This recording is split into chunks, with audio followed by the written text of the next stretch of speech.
Civil వివాదాలు court పరిధిలో ఉన్న కేసుల్లో తలదూర్చితే సీరియస్ పరిణామాలుంటాయని ఎస్ఐసిఐలను హెచ్చరిస్తున్నారు ఉన్నతాధికారులు. ఇలాంటి ఆరోపణలు వచ్చినా తక్షణ చర్యలు ఉంటాయన్నారు. అంతేకాదు డిపార్ట్మెంట్లో ఇంటర్నల్ ఇన్వెస్టిగేషన్ చేయిస్తామన్నారు. గతంలో ఎలా ఉన్నా ఇప్పుడు మాత్రం పద్ధతి మార్చుకోవాలని వార్నింగ్స్ ఇస్తున్నారు. పలు వివాదాల్లో తలదూర్చిన ఇన్స్పెక్టర్స్ను ఇప్పటికే సస్పెండ్ చేసిన పోలీస్ బాసులు మరికొందరిపైన ఇన్వెస్టిగేషన్ చేయిస్తున్నారు. పోలీస్ డిపార్ట్మెంట్ అంటేనే అవినీతికి ఎక్కువగా ఉంటుందని, డబ్బులిస్తే నిందితులకు కూడా సహకరిస్తారని అపవాదు ఉంది. అంతేకాదు పొలిటికల్ లీడర్స్కి తొత్తుగా వ్యవహరిస్తారనే మచ్చ ఉంది. దానికి తగ్గట్టుగానే ఇన్ని రోజులు పోలీసులు ప్రవర్తించారు. ఎలాంటి కేసులైనా తామే డీల్ చేస్తూ సెటిల్మెంట్లతో అందిన కాడికి విరకేసుకున్నారు. సివిల్ కేసుల్లో రియల్టర్స్, ల్యాండ్ గ్రాబర్స్కు సపోర్ట్ చేస్తూ బాధితులకు అన్యాయం చేసిన కేసులు ఉన్నాయి. కొన్ని కోర్టు పరిధిలో ఉన్న కేసుల్లో అత్యుత్సాహం చూపించారు. హై లెవెల్ కేసుల్లో కూడా ఎస్ఐ, సిఐ స్థాయి అధికారులు పై స్థాయి అధికారులకు చెప్పకుండా డీల్ చేశారు. అయితే ఇకపై ఇవన్నీ చెల్లవంటున్నారు పోలీసు ఉన్నతాధికారులు.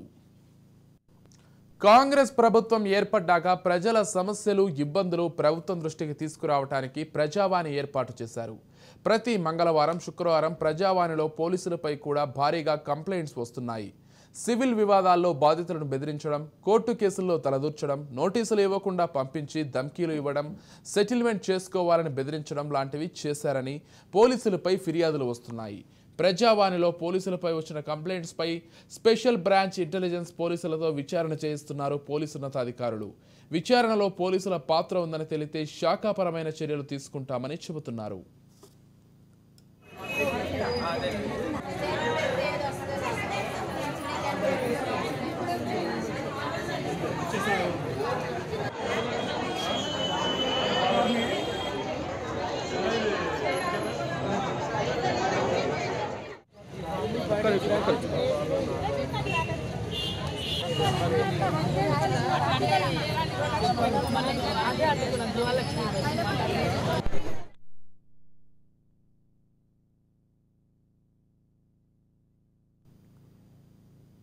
ఎఫ్ఐఆర్ చేయకుండా ఓ వర్గం వారి నుంచి డబ్బులు తీసుకుని అవతల వర్గం వారిని సెటిల్మెంట్ చేసుకోవాలని ఫోర్స్ చేస్తున్నారు కొంతమంది ఇన్స్పెక్టర్లు.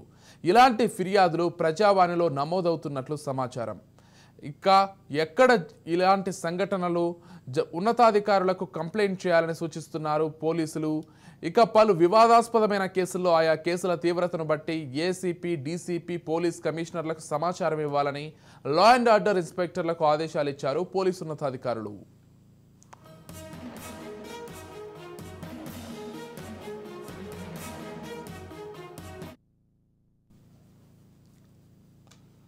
ఇప్పటి వరకు ప్రజావాణిలో పోలీసులపై రాష్ట్ర వ్యాప్తంగా 480 ఫిర్యాదులు వచ్చినట్లు ఉన్నతాధికారులు చెబుతున్నారు.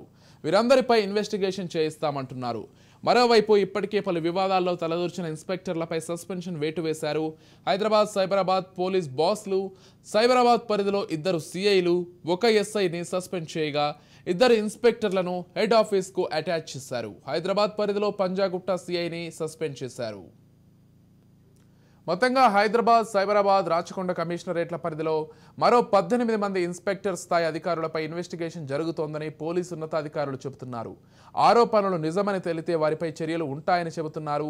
ఇప్పటికే కొత్తగా వచ్చిన పోలీస్ కమిషనర్లు ఆయా కమిషనరేట్ల పరిధిలో ఇన్స్పెక్టర్లతో మీటింగ్ పెట్టి వార్నింగ్ ఇచ్చారు. అయినా తీరు మార్చుకుని పోలీసులపై చర్యలు తప్పవంటున్నారు ఉన్నతాధికారులు. సివిల్ వివాదాలు కోర్టు పరిధిలో ఉన్న కేసుల్లో తలదూర్చితే సీరియస్ పరిణామాలుంటాయని ఎస్ఐసిఐలకు హెచ్చరిస్తున్నారు ఉన్నతాధికారులు. ఎలాంటి ఆరోపణలు వచ్చినా తక్షణ చర్యలు ఉంటాయంటున్నారు. అంతేకాదు డిపార్ట్మెంట్లో ఇంటర్నల్ ఇన్వెస్టిగేషన్ చేయిస్తున్నారు కూడా. అయితే గతంలో ఎలా ఉన్నా కానీ ఇప్పుడు మాత్రం పద్ధతి మార్చుకోవాలని చాలా సీరియస్గానే వార్నింగ్ ఇస్తున్నారు. ఇప్పటికే కొంతమందిని సస్పెండ్ చేసినట్లుగా, మరికొంతమందిని హెడ్ ఆఫీస్కి అటాచ్ చేసినట్లుగా కూడా మనకు సమాచారం అందుతోంది.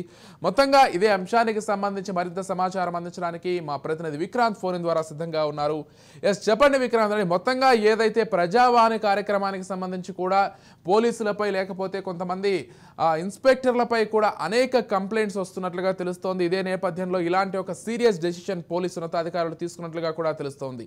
అసలు మొత్తంగా ఏం జరిగింది, ఈ వివాదానికి సంబంధించి పూర్తి సమాచారం ఏంటి? Thank you Vijay. తెలంగాణలో పరిపాలన సౌలభ్యం కోసం కాంగ్రెస్ ప్రభుత్వం పూర్తిగా ప్రక్షాళనకు దిగింది. అందులో భాగంగానే రాష్ట్రంలో ఇటీవల కూడా IAS IPS అధికారులు కూడా బదిలీలు చోటు చేసుకున్నాయి. అందులో భాగంగానే ప్రజలతో సంబంధాలు మెరుగుపరుచుకోవాలనేసి ఇటు ప్రభుత్వానికి ప్రజలకు మధ్య వారధిగా ఉండే పోలీసులను ప్రతిష్టం చేసేందుకు కూడా కాంగ్రెస్ ప్రభుత్వం సిద్ధమైంది. దీంట్లో భాగంగానే గతంలో వివాదాస్పదమైనటువంటి పోలీసు అధికారులపై కూడా ప్రభుత్వం దృష్టి సారించింది. కొంతమంది పోలీసులు సివిల్ దందాల్లో కూడా తలదూరుస్తున్నారని ప్రభుత్వం వద్ద ఆధారాలు ఉన్నాయి.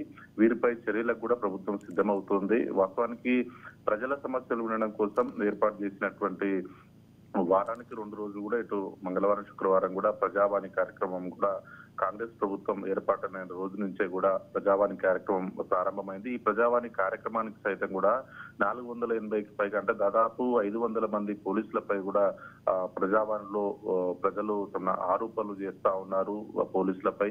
దీనిపై కూడా ప్రభుత్వం దృష్టి సారించింది. ఇప్పటికే పోలీసు ఉన్నతాధికారులకు కూడా రాష్ట్ర ప్రభుత్వం స్పష్టమైన ఆదేశాలు జారీ చేసింది.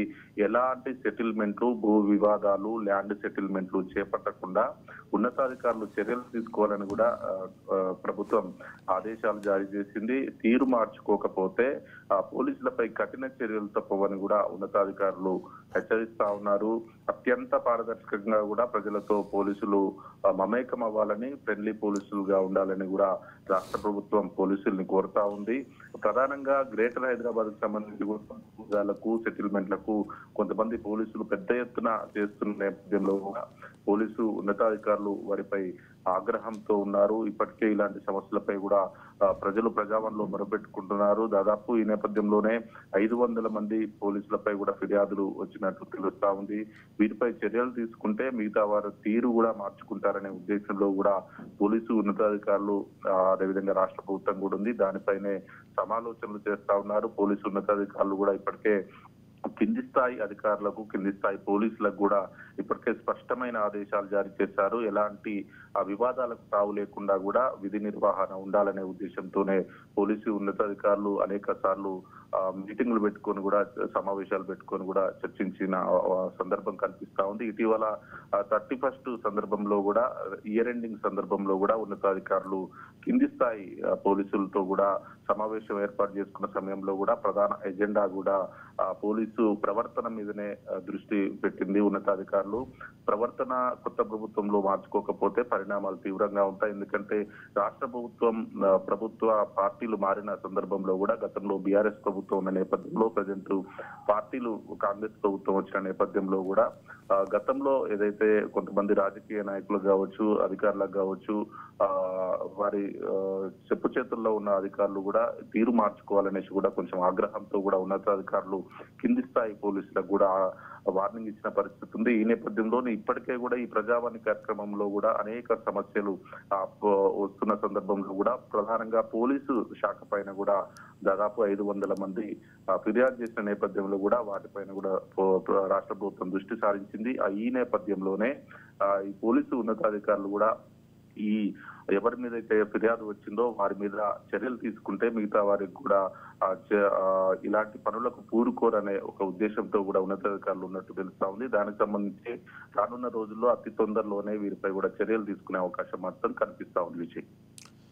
విక్రాంత్ అండి, గత ప్రభుత్వ హయాంలో కబ్జాలకు సంబంధించి కావచ్చు, లేకపోతే ల్యాండ్ సెటిల్మెంట్లకు సంబంధించి కావచ్చు, ప్రధానంగా అనేక ఆరోపణలు ఎదుర్కొన్నారు. అటు అధికారులు కావచ్చు, లేకపోతే రాజకీయంగా ఉన్నటువంటి మంత్రి స్థాయి వ్యక్తులు కూడా. అయితే ఇప్పుడు ఆ విషయాలన్నీ కూడా ఎక్కువగా బయటకు వస్తున్నట్లుగా తెలుస్తోంది. ఎక్కువగా పోలీస్ బాసులు లేకపోతే కొంతమంది ఇన్స్పెక్టర్ లెవెల్ అధికారులు ఈ విషయాల్లో జోక్యం చేసుకుని, ఒకవైపు కోర్టు పరిధిలో అటువంటి కేసులు నడుస్తున్నా కానీ వీళ్ళు జోక్యం చేసుకుని ఇక్కడే సెటిల్మెంట్ చేయడం, బాధితులకు అన్యాయం చేయడం వంటి అనేక ఆరోపణలు కూడా ఎదుర్కొంటున్నారు. అంటే ఇప్పటికే కొంతమంది సస్పెండ్ అయ్యారు, మరి కొంతమందిని హెడ్ ఆఫీస్కి కూడా అటాచ్ చేశారు. అయితే ఇంకా చాలామంది పోలీసు ఆఫీసర్లు ఈ విషయాల్లో సస్పెండ్ కాబోతున్నారనేటువంటి ఒక విషయం కూడా ప్రస్తుతం ఎక్కువగా వైరల్ అవుతోంది. అంటే వాస్తవంగానే ఇంకా చాలామంది ఉన్నారనుకోవాలా ఈ కేసులో? ఖచ్చితంగా విజయ్, మీరు అన్నట్లు వాస్తవానికి రాష్ట్ర ప్రభుత్వం మాత్రం అన్ని శాఖల పనితీరుపై కూడా దృష్టి పెట్టింది. అందులో భాగంగానే ఇటు పోలీస్ శాఖపై కూడా దృష్టి పెట్టింది. దాంట్లో భాగంగానే మొదటగా మాత్రం ఉన్నత స్థాయికి సంబంధించిన ఐఏఎస్ ఐపీఎస్ ల మీద దృష్టి పెట్టి ఇప్పటికే నిన్న కూడా దాదాపు 26 మంది ఐఏఎస్లు 23 మంది ఐపీఎస్ లకు సంబంధించి కూడా బదిలీలు జరిగిన నేపథ్యం ఉంది. ఈ నేపథ్యంలోనే ఆ తర్వాత కూడా ఇటు కింది స్థాయి శాఖల పైన కూడా దృష్టి పెట్టబోతోంది. ఇటు పోలీస్ శాఖకు చూసినట్లయితే గతంలో కాంగ్రెస్ పార్టీ మీద అనేక అబండాలు ఉన్నాయని చెప్పుకోవాలి. ఎందుకంటే కాంగ్రెస్ పార్టీ నేతల మీద వారు పోలీస్ స్టేషన్ కి వెళ్ళినప్పుడు కావచ్చు, రాజకీయంగా కావచ్చు, అధికార పార్టీలో వాస్తవానికి అధికార పార్టీ ఎవరిదంటే పోలీసు శాఖకు సంబంధించి కూడా వారిదే నడుస్తుందనలో అతిశయోక్తి లేదు. కానీ ఆ బీఆర్ఎస్ ప్రభుత్వ హయాంలో మాత్రం ఇది మితిమీరిపోయిందనేసి మాత్రం కాంగ్రెస్ పార్టీ మొదటి నుంచి కూడా ఆరోపిస్తా ఉంది. సాక్షాత్ అప్పుడు పిసిసిగా ఉన్న సమయంలో రేవంత్ రెడ్డి కావచ్చు, ఉత్తమ్ కుమార్ రెడ్డి కావచ్చు, ప్రతి ఒక్కరి పేర్లు మేము రాసుకుంటున్నాం, ఆ తర్వాత మేము అధికారంలోకి వచ్చిన తర్వాత మిత్తితో సహా వసూలు చేస్తామనేసి అనేక మార్లు బహిరంగంగా మాట్లాడిన పరిస్థితి ఉంది. ఈ నేపథ్యంలోనే గత ప్రభుత్వ హయాంలో కూడా ఎవరిపైన అయితే విమర్శలు ఉన్నాయో పోలీసు ఉన్నతాధికారులు కావచ్చు, కింది స్థాయి అధికారులు కావచ్చు, వాళ్ళని ప్రక్షాళన చేయాలనే ఉద్దేశంతో మాత్రం కాంగ్రెస్ ప్రభుత్వం ఉంది. దానికి సంబంధించి ఎవరి మీదనైతే ఫిర్యాదులు అందుతున్నాయో వారిని బదిలీలు చేయాలనే ఆలోచనలో కూడా రాష్ట్ర ప్రభుత్వం ఉంది. దీనికి సంబంధించి వాస్తవానికి పోలీసు శాఖకు సంబంధించి కూడా ఇటు ప్రజల నుంచి వచ్చే కేసులను కావచ్చు వాటిని పరిష్కరించే ఉద్దేశం ఉంటుంది. కానీ కొన్ని సివిల్స్ కు సంబంధించిన భూ వివాదాలలో కూడా పెద్ద ఎత్తున లావాదేవీలు నడుస్తుండటంతో కూడా దానిపైన పోలీసు శాఖ కొంతమంది అధికారులు మాత్రం దానిపైన దృష్టి సారించారు. ఈ నేపథ్యంలోనే ఇటు అధికార పార్టీకి సంబంధించి కావచ్చు, మిగతా ప్రతిపక్ష పార్టీలకు సంబంధించి కావచ్చు పెద్ద ఎత్తున ఆరోపణలు వచ్చాయి. ఈ నేపథ్యంలో వారిపైన ఇప్పటికే ఇంటెలిజెన్స్ రిపోర్ట్ ఉన్న నేపథ్యంలో కూడా ఒక్కొక్కరిని జిల్లాకు సంబంధించి కూడా ఆయా జిల్లాలకు సంబంధించిన ఐపీఎస్ ఆఫీసర్ కావచ్చు వారిపైన చర్యలు తీసుకోవడానికి కూడా సిద్ధంగా ఉండాలనేసి కూడా ఇటీవల జరిగినటువంటి ఉన్నత స్థాయి సమావేశంలో కూడా సాక్షాత్తు సిఎస్ కావచ్చు, అదేవిధంగా ముఖ్యమంత్రి రేవంత్ రెడ్డి కావచ్చు వీరిని ఇప్పటికే ఆదేశించారు. అదే పనిలో కూడా ఇటు ఉన్నతాధికారులు ఉన్నారు. వారి ఇంటెలిజెన్స్ రిపోర్ట్ ద్వారా కూడా ఎవరైతే అక్రమంగా సంపాదించుకున్నారో, అదేవిధంగా ఎవరైతే అవినీతికి పాల్పడ్డారో వారిపై చర్యలు తీసుకోవడానికి కూడా సిద్ధమైతే ఉన్నట్టు తెలుస్తా ఉంది. ఇదిలా ఉంటే సాక్షాత్తు ప్రజలు కూడా తమకు అన్యాయం జరిగింది, పలానా అధికారి మమ్మల్ని అన్యాయం చేశాడనేసి ఇటు ప్రజావాణిలో కూడా తమను అధికారుల తీరుపై కూడా మొరపెట్టుకున్న పరిస్థితి ఉంది. దానికి సంబంధించి ఇటు 500 మంది పోలీసు అధికారుల పైన కూడా ఫిర్యాదు చేయడానికి రాష్ట్ర నలుమూలల నుంచి స్వయంగా ప్రజలు వచ్చారంటే దాన్ని ఏ ఎత్తుల ఇటు పోలీసు శాఖకు సంబంధించి అవినీతి ఉందో మనం అర్థం చేసుకోవాల్సి ఉంటుంది. దీనికి సంబంధించే కట్టుదిట్టమైన చర్యలు తీసుకోవాలనేసి కూడా రాష్ట్ర ప్రభుత్వం ఆలోచిస్తా ఉంది. దానికి సంబంధించి ఇటు ఉన్నతాధికారులకు కూడా ఇప్పటికే ఆదేశాలు జారీ చేసిన నేపథ్యంలో కూడా పోలీసు శాఖ తీరు పట్ల మాత్రం కొంత విమర్శలు ఉన్నాయి. ఆ విమర్శల్ని తగ్గించడానికి ప్రజలకు కనెక్ట్ చేయడానికే ప్రభుత్వం ప్లాన్ చేస్తా ఉన్నట్టుగా తెలుస్తా ఉంది. దాంట్లో మరి ఏ మేరకు సక్సెస్ అవుతారు, అధికారుల పైన ఏ విధమైన బదిలీలు ఉంటాయి, ఏ విధమైన సస్పెండ్లు ఉంటాయి అనేది మాత్రం చూడాల్సి ఉంటుంది. Right, thank you Vikrant.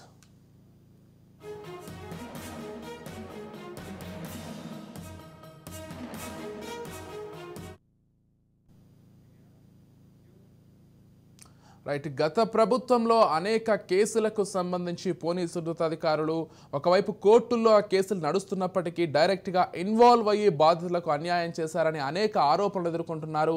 ఇక ఇదే నేపథ్యంలో ఈసారి ఖచ్చితంగా వాళ్ళందరిపైన ఇంటర్నల్గా విచారణ జరిపించి ఇప్పటికీ కొంతమంది సస్పెండ్ చేశారు.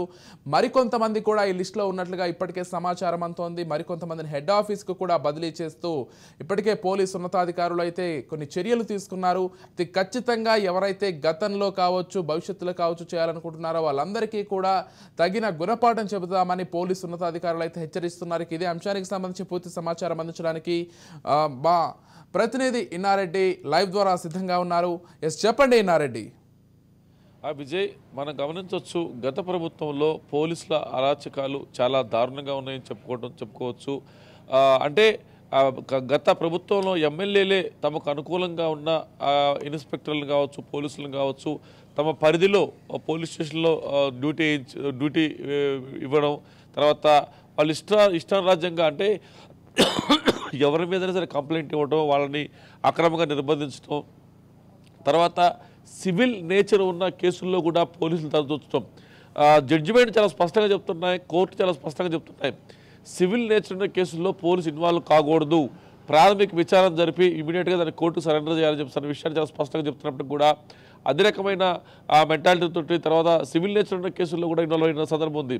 మొత్తంగా మనం చూస్తే ప్రజావాణిలో 480 కేసులు పైబడి ఇప్పటికే ఫిర్యాదులు వచ్చాయి. ఇప్పటికీ దాదాపుగా 18 మంది మీద ఇంకా ఎంక్వైరీ కొనసాగుతూ ఉంది. ఇప్పటికే దాదాపు కొంతమందిని సస్పెండ్ చేయడం జరిగింది, కొంతమంది విచారణ కొనసాగుతూ ఉంది.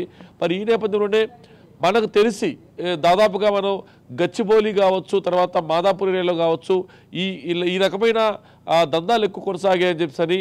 అయితే కొన్ని విషయాలు కూడా మీడియా దృష్టికి వచ్చే సందర్భాన్ని గమనించవచ్చు. గచ్చిబౌలిలో పనిచేసిన ఒక ఏసీపీ స్థాయి అధికారి కూడా అంటే రేపు ట్రాన్స్ఫర్ అవుతానగా మీ కేసులు మాఫీ చేస్తామని చెప్పేసి నేపథ్యంలో భారీ ఎత్తున డబ్బులు తీసుకున్న నేపథ్యం ఉంది. అలాగనే గచ్చిబౌలి పిఎస్ ఇన్స్పెక్టర్ మీద కూడా ఇలాంటి ఆరోపణలే ఉన్నాయి. ఆయన కేసులు మాఫీ చేస్తామని చెప్పేసి కూడా భారీ ఎత్తున డబ్బులు తీసుకున్నారని చెప్పేసి అన్న నేపథ్యం కూడా కనిపిస్తూ ఉంది. అంటే ఓవరాల్గా చూస్తే ఎక్కడ కూడా పోలీసులకు సంబంధించి వ్యవహారంలో రాజకీయ నాయకులు అండ చూసుకొని గత ప్రభుత్వం ఉన్న బీఆర్ఎస్ నాయకులు అండ చూసుకొని వాళ్ళు భారీ ఎత్తున అక్రమాలకు పాల్పడ్డారు, అవినీతికి పాల్పడ్డారని చెప్పేసి అన్న నేపథ్యంలోనే ఈ కేసులన్నీ కూడా ప్రస్తుతం నమోదయ్యాయి. మొత్తం మీద మనం గమనిస్తే ఓవరాల్గా ఇక్కడ 480 కేసులు ప్రజావాణిలో వచ్చాయంటే అన్నీ కూడా సివిల్ నేచర్ ఉన్న కేసుల్లోనే ఎక్కువగా పోలీసు ఇన్వాల్వ్ అయ్యారు. తర్వాత కొంతమందిని మనం విచారిస్తున్న క్రమంలో కూడా వీళ్ళు అంటే ఎవరైనా సరే పోలీస్ స్టేషన్కి పిలిపించి విచారించాలంటే 41A నోటీసులు ఇచ్చి తర్వాత ఏదైనా ఆరోపణ ఉంటే ఆరోపణ మీద ఎఫ్ఐఆర్ చేసి లేదా జీడీ ఎంట్రీ చేసి పిలిపించి విచారణ చేసిన తర్వాత మాత్రమే వాళ్ళని పోలీసులు పిలవాల్సిన అవసరం ఉంది. కానీ ఇలాంటి ఫిర్యాదు లేకపోయినప్పుడు కూడా అధికార పార్టీ బీఆర్ఎస్ పార్టీ రాజకీయ నాయకులు చెప్పారనో లేకపోతే వాళ్ళ ప్రోద్బలంతో పిలిపించి విచారించే సందర్భాలు ఉన్నాయి, పిలిపించి వాళ్ళ మీద దాడి చేసే సందర్భాలు ఉన్నాయని చెప్పేసి అన్న ఫిర్యాదు వీళ్ళు ఎక్కువగా వస్తూ ఉంది. సో దాని మీద ప్రభుత్వం కూడా చాలా సీరియస్గా ఉంది. ప్రజావాణిలో ఏమైతే కంప్లైంట్లు వస్తున్నాయో ఈ ప్రజావాణిలో వచ్చిన కంప్లైంట్ల మీద మనం గమనిస్తే 480 వరకు వచ్చాయంటే అంటే ఏ మేరకు వాళ్ళు అవినీతికి పాల్పడ్డారో తెలుస్తూ ఉంది. ఇదే కాకుండా చాలామంది మీద ఫిర్యాదులు చేయడం కూడా ముందుకు రావడానికి భయపడుతున్న పరిస్థితి. రేపొద్దున ఫిర్యాదు చేస్తే ఏం జరుగుతుందో మళ్ళీ వేరే పోలీస్ స్టేషన్ డ్యూటీకి వచ్చినప్పుడు అక్రమ కేసులను బనాయిస్తారని చెప్పి చెప్తున్న నేపథ్యంలో ప్రభుత్వం చాలా స్పష్టంగా చెప్తుంది విజయ్, ఎవరైనా సరే సివిల్ నేచర్ కేసుల్లో కానీ పోలీసులు కానీ పోలీసు ఉన్నతాధికారులు కానీ ఎవరైనా సరే మిమ్మల్ని బెదిరించినా భయభ్రాంతులకు గురి చేసినా మిమ్మల్ని అక్రమంగా అరెస్ట్ చేసినా అక్రమ కేసులు బనాయించినా వెంటనే సమాచారం ఇవ్వండి, ఖచ్చితంగా వాళ్ళ మీద చర్యలు ఉంటాయి. ఇది ప్రజాపాలన, ఇది ప్రజాప్రభుత్వం, మీరు ఎన్నుకున్న ప్రభుత్వం కాబట్టి మీకు సహాయపడడానికి సిద్ధంగా ఉందని చెప్పేసి కాంగ్రెస్ ప్రభుత్వం చాలా స్పష్టంగా చెప్తా ఉంది. దానికి తగ్గట్టుగానే 3 కమిషనరేట్లు కూడా ఎఫిషియెంట్ డైనమిక్ సిపిలను అపాయింట్ చేసింది. ఒక పక్కన రాచకొండ కావచ్చు, హైదరాబాద్ కావచ్చు, సైబరాబాద్ కావచ్చు, ముగ్గురు కూడా ఇలాంటి అవినీతి అక్రమాలను ఏమాత్రం టాలరేట్ చేసే వ్యక్తులు కాదు. వాళ్ళు యాజ్ పర్ లా ఏం చెప్తుందో దాని ప్రకారమే ముందుకు పోయే వ్యక్తులు కాబట్టి ఖచ్చితంగా అలాంటి సిపిల సమక్షంలో ఇక ఫర్దర్గా ఎలాంటి అవినీతి అక్రమాలకు చోటు లేదు అని చెప్పేసి కూడా చాలా స్పష్టంగా అర్థమవుతా ఉంది. ఖచ్చితంగా ఇప్పటికే ఎవరి మీద ఆరోపణలు ఉన్నాయో, ఎవరి మీద అయితే ఈ రకమైన దందా కొనసాగించారు, గతంలో డబ్బులు వసూలు చేశారు అంటే కేసులు మాఫీ చేస్తామని కూడా ముందస్తుగా డబ్బులు తీసుకోవటం, ట్రాన్స్ఫర్ అవుతున్నా తెలిసి కూడా రేపు ఉదయం ట్రాన్స్ఫర్ అవుతున్నా తెలిసి కూడా ఆ రోజు ఈవినింగ్ కూడా డబ్బులు తీసుకోవటం అంటే ఇవన్నీ కూడా ఇంటెలిజెన్స్ వర్గాలు కూడా ఇప్పటికే సమాచారం సేకరించాయి. స్పెషల్ బ్రాంచ్ కూడా దీని మీద ఇన్వెస్టిగేషన్ కొనసాగిస్తూ ఉంది. దీనికి సంబంధించిన రిపోర్ట్ను ఎప్పటికప్పుడు పోలీసు ఉన్నతాధికారులు చెప్తున్న పరిస్థితి. అయితే ఇప్పటికైనా సరే ఇలాంటి వ్యవహారం మాత్రం ఎట్టి పరిస్థితుల్లో మానుకోవాలి. ఈ ప్రజాస్వామ్యతంగా ఎన్నుకున్న కాంగ్రెస్ ప్రభుత్వంలో మాత్రం మీరు స్వేచ్ఛగా మీకు వచ్చిన మీకు అన్యాయం జరిగితే పోలీస్ స్టేషన్కి కంప్లైంట్ ఇవ్వండి.